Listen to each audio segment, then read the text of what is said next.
For a small streamer looking to build an audience, you're very used to a new follower who will immediately chat, DM, or whisper you. You are excited that your community is growing, the new follower acts invested in your channel and what game you just streamed. If you message back a thank you, that opens the door for them. They are looking to provide some service to the channel with things like graphics or overlays. This is where I was scammed and lied to by one of these new followers. That is not to say all of them are malicious, but I'm going to point out why I was scammed, how I knew it was a scam, and give advice to other streamers so they are not duped like I was. While figuring out what I was going to say, I didn't want this to just be a single shot of me. That wouldn't be an entertaining video. So here is some footage of me playing Webfishing, a nice relaxing thing to see while I air my grievances and offer advice. Distress visually while I stress out vocally. If you haven't heard of Webfishing before, I highly recommend it. You will hear more about it at the year-end rewards. I will toss up screenshots to support my findings about being scammed. In May of this year, a person followed me while I was streaming. Shortly after I signed off, they messaged me with ideas of overlays. I wasn't sold on if their previous style of work would match up with my channel or me, but they gave me some ideas. I gave it a thought and was on board. They did some first drafts and I was still pretty satisfied, especially because it was easy and timely. They asked me to PayPal them.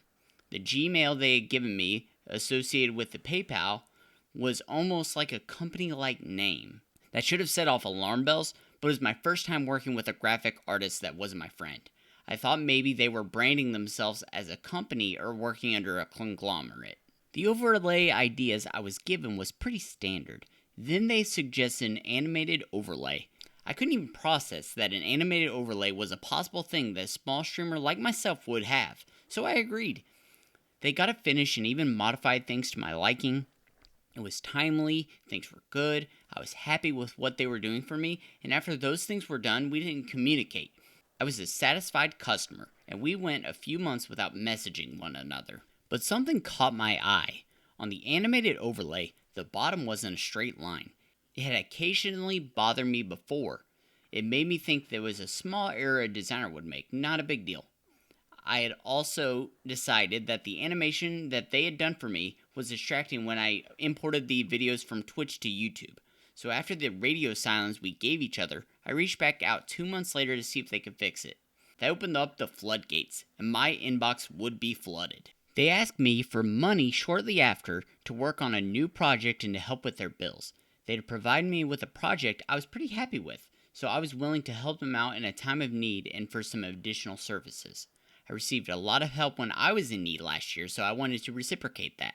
The new project was for some specs for my Twitch channel, a starting and an ending screen. They made sure to tell me that the rent was coming up, so when I made another payment towards their project, it was to go on their rent. The same day I had paid them, they asked for an additional $250 to make their rent. They were asking me because another client they had done work for had ghosted them. I was their only source of income. They needed money so they could have a place to live. I totally get that. I wasn't feeling great about it, but I talked to Marianne about it. I really shouldn't have needed her perspective not to pay, but she shut it down immediately. We didn't know the person, we had our own financial things to focus on, and there were resources that could help them in their time of the need. My heartstrings were being tugged, as they intended, so my first instinct was to help them out.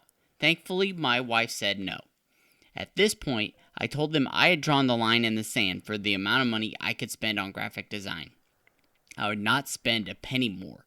They told me that they would be homeless soon, but would finish my project first and maybe sell their PC to make rent.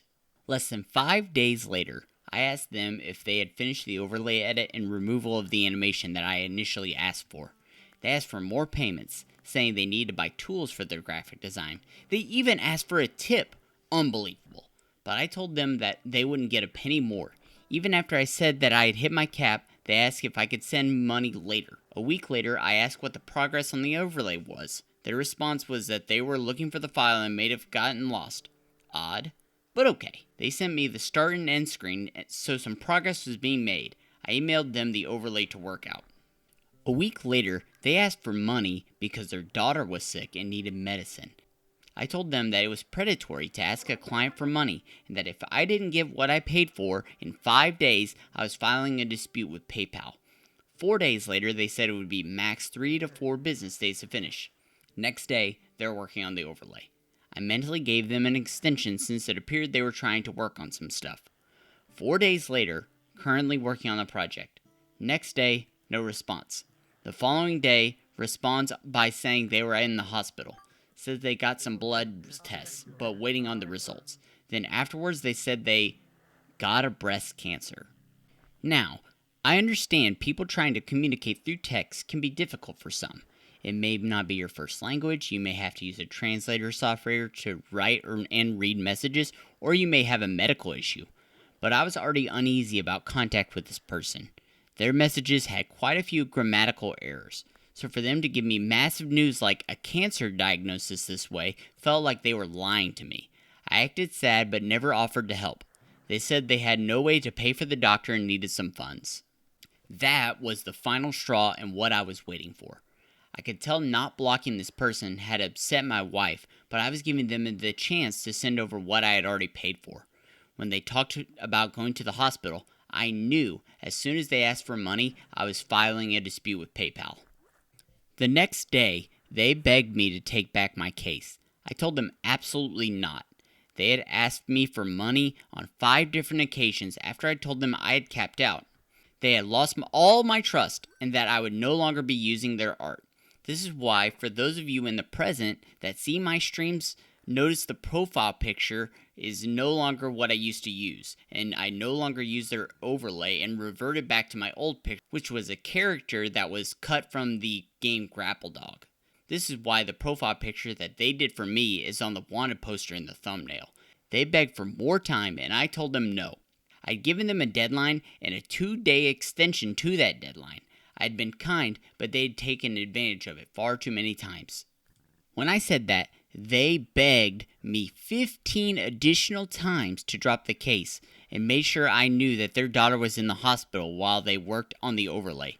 I said no and blocked them from communication. The only further communication I would have with them moving forward was through the PayPal case messages. About a week later, this is how they responded on PayPal. We are writing to address the refund dispute raised by this client. The project was completed and delivered as per our agreement with the client, who initially confirmed and showed satisfaction with the work.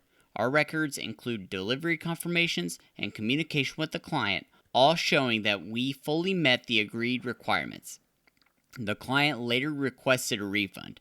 We have attached screenshots to confirm the project's completion in the client's agreement. Given that we fulfilled all obligations, we kindly request that PayPal dismiss the refund request. This message set off a few alarm bells. First, they addressed themselves as we, not I. For this entire year, I thought I was working with an individual person. This is what I should have recognized when I saw the Gmail address they had used for their PayPal. Further, their sentences were far easier to comprehend. It was a much smaller detail, but further confirmed the idea that this was a group of people and whoever wrote this message wasn't who I was communicating with this whole year. Like the message said, they had attached screenshots of messages to confirm the completion. What they didn't intend to do is attach a conversation with another client dated for the same time I had messaged them under a separate username on Discord. This showed that they had lied to me about being ghosted and me being their only source of income.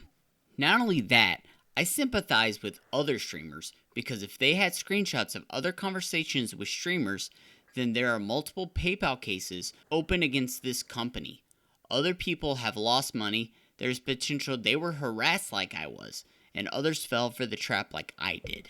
They may have gotten me my panels and my start and ending screens, but I did not have the overlay fix I started the conversation with. Plus the company, yes, now that you know, I will call them a company, harassed me for more money and to drop the case. In between messages when they asked for money, they were regularly calling my Discord to make sure I saw and responded to their messages. When I saw they had sent anything, I always sighed because I knew I had to deal with them. I haven't used the name of said company, and I won't because I do not know if it's the actual company. When I Googled the name they used in PayPal, I found a company located 17 hours ahead of my current time. They are a registered business not associated with graphic design.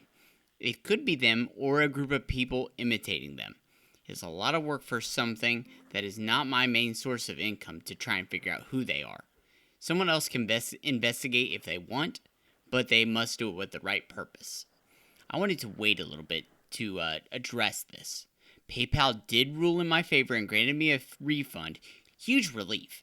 And while my cases were being settled, I waited to say anything.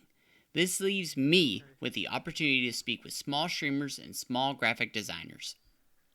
For small streamers, my advice is to work with someone you know personally or with someone that you can get a personal recommendation for.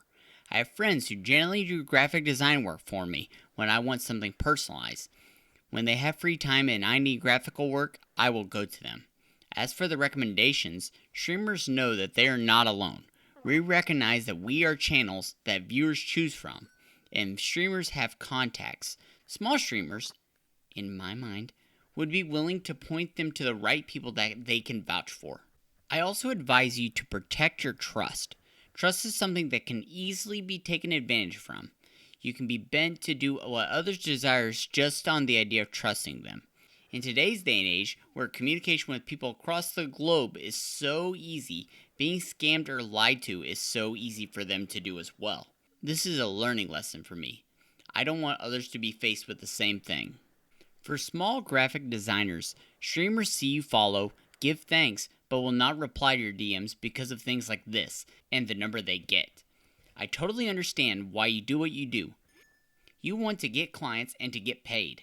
Totally understandable. What streamers would appreciate more is if you followed as a viewer first. Don't immediately get to the point of trying to sell your work. For us, particularly those who have dealt with artists in our streams before, we want to see that you are an actual person and not just a spammer or scammer. We want to see you actually have ideas for what would be great for the channel instead of just responding to a questionnaire that we fill out. For us, to trust a person that is providing a service, trust has to be established first. This was an embarrassing thing to go through, and somewhat embarrassing to tell others like yourself. But I would rather say it while being embarrassed than it happen to other people. I didn't lose a ton, but others may have or could lose a ton if they aren't warned. My telling of the experience could prevent others from going down the same path and it happening to them. And that is the purpose of me publishing this and telling my story, because I do not want my story to be others.